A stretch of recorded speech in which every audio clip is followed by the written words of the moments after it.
I never thought I would see so much debt so quickly as we have seen in the last few months. So what we're really talking about is government debt, because no one expects governments to go bankrupt, although we all know that occasionally they do default. We've seen many cases of that, but certainly not the United States or the UK or Spain or France. No one expects any of those countries to default anytime soon. But the way I think about debt is I use the debt to GDP ratio, because debt is not automatically a problem. It may be a problem or it may not be a problem. It all depends on how much income or output you have to service the debt. So just to give a simple example, let's say you have a credit card and you have a $50,000 balance on your credit card. You owe the bank $50,000. Is that a problem? Well, if you make $20,000, it's a big problem. You're probably going to go bankrupt. But if you make $200,000, you could probably, write a check and pay it off. So the answer as to whether the debt is a problem or not can only be thought about in relation to your income. And so I use the debt to GDP ratio. I say, how much debt does a country have? How much debt is outstanding? And how big is their GDP? And when you use that ratio, if you're at, say, 30% or even 40%, that's a comfortable ratio. Yes, you have some debt, but you also have, say, a strong economy and your ability to service the debt by collecting taxes or other sources of revenue is very reasonable, and that debt level is sustainable.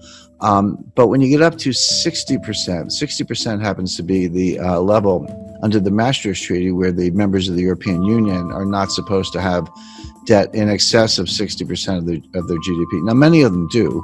I'm not saying this is a hard and fast rule, but that's where Angela Merkel gets a little bit upset when you're above 60%. And Spain and France and some other, Italy certainly are above that threshold. But there's another threshold that's important, which is 90%. And 90% comes out of the research of Ken Rogoff and Carmen Reinhart. And what they've shown in developing markets, developed markets throughout the 20th century, recently, in the distant past, no matter where they look, once a country gets above 90% debt to GDP, a couple things happen. Number one, debt is no longer productive. The idea of borrowing is I'll borrow $1.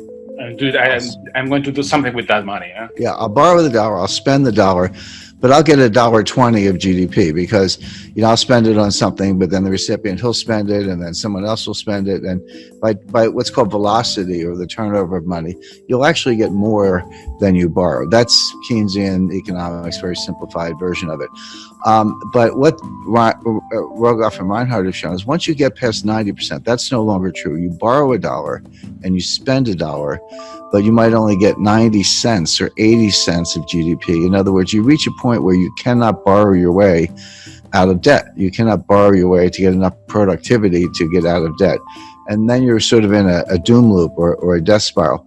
Well, I mentioned 30% is comfortable, 60% is a problem in Europe, 90% is this critical threshold. The United States today is at 106%. But we are very rapidly moving to 120%. When you take the additional $5 trillion of new deficit spending that the Congress has approved and put that on top, and bear in mind, the GDP has gone down, right? So your denominator is shrinking, your numerator is going up, which means the fraction is going up, and now the debt is well in excess of 100%. It's actually coming into 120%. So all of a sudden, the United States starts to look like Italy, or for that matter, Lebanon or Japan, which is the highest of all.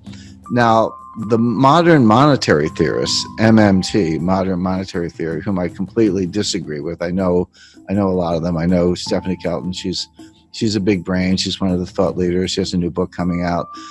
They say, so what? They say it doesn't matter. That you can take your debt to GDP ratio to not only 100%, but 200%, or in theory, even 300%. It just doesn't matter for two reasons. Number one, you can always print the money to pay off the debt.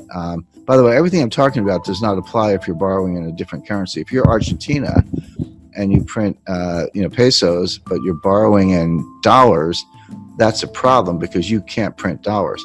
But of course, the United States can print dollars. The ECB can print euros. Bank of Japan can print yen. And if that's the currency of your debt, just print up the money. What's the problem? And they have other solutions.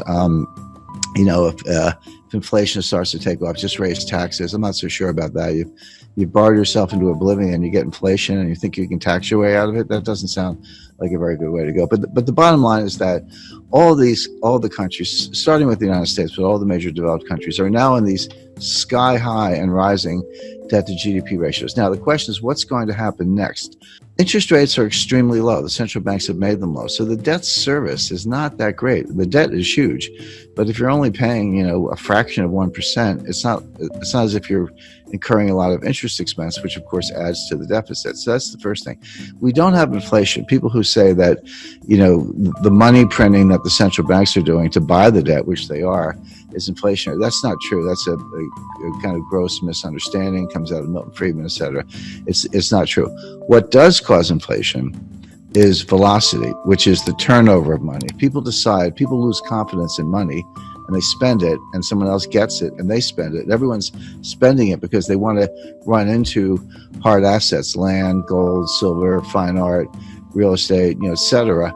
Or just buy a car because they think the price is going up, or a refrigerator, whatever it is.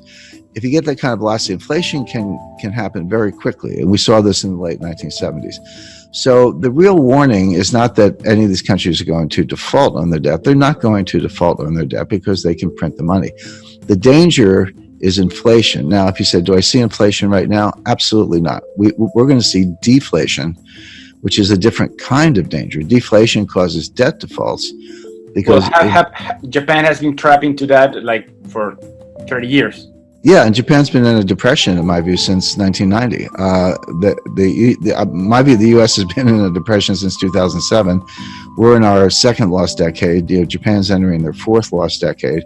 But it's as if all the countries in the world are getting more and more like Japan. I had a meeting with Sakakibara-san. He was very famous in the 1980s. He was known as Mr. Yen. He was an assistant finance minister in Japan, but he was called Mr. Yen. But very smart guy, very nice guy. And I confronted him on this. I said, Sakakibara-san, your debt keeps going up and your debt to GDP ratio is sky high and your GDP is kind of flat. And he said, yes, but you're missing one thing. He said, our population is going down, which is true. So on an overall basis, they're flat, but on a per capita basis, their GDP is actually outperforming. So I said, so the logic of that is someday there'll be one person left in Japan and she will own the entire country and be the richest person in the world. Well, it's very bad for Argentina, and here's why. If you, or Chile for that matter, if you borrow in dollars and then we have deflation, what does that mean? It means the value of cash is going up, but it also means the value of the debt is going up. So even if you have very low interest rates, which we do, when you borrow in dollars and the dollar is worth more, that's what deflation is. Your dollar is worth more. That means your debt is also worth more, meaning you owe more debt in real terms. The nominal debt's the same. So if you borrow 100 million, you owe 100 million. That doesn't change. But if you have deflation, so that the 100 million is actually more valuable. See, this hasn't happened since the 1930s. People don't understand. No one alive has really lived through a strong deflationary period. A lot of us have experience with inflation. We had it in the United States in the late 70s, and you're right, Argentina's had it on multiple occasions, and we can name other countries. People have a sense of what to do in inflation, but no one alive has experienced serious deflation since the 1930s. And if you did, you're 95 years old today.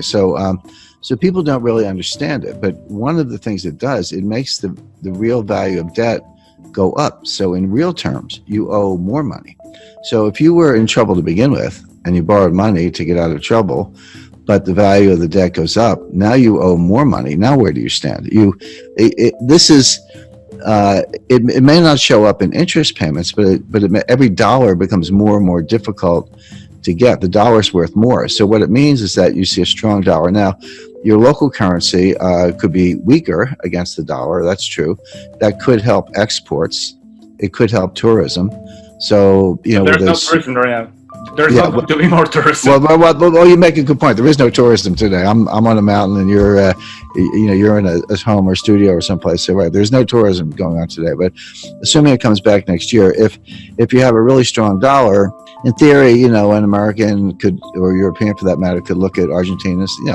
I've been to Argentina many times. It's one of the most beautiful countries in the world, and nice people, great restaurants. So, but it could look kind of like a bargain to somebody with a very strong currency. Sure. But that's not really Argentina's problem. Argentina needs more high-tech industry, more high-value-added industry. It needs to break out of what's called the middle income trap, where you get to a certain point, but you can't get past that point because you can't just do it with assembly-style manufacturing jobs.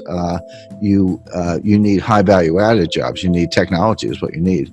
And all the developed economies are facing the same issue. That applies to all of Latin America, Chile, Mexico, Colombia. Correct, but it applies to most of Asia as well. This is China's problem. China's not going to continue the kind of growth we've seen over the last 20 years because they've used up that. When I studied development economics in the 1970s in graduate school, and we used to think that the hard part of development economics was getting from low income to middle income. And then we say if you get to middle income, it's a straight path to high income. Turns out that's not true.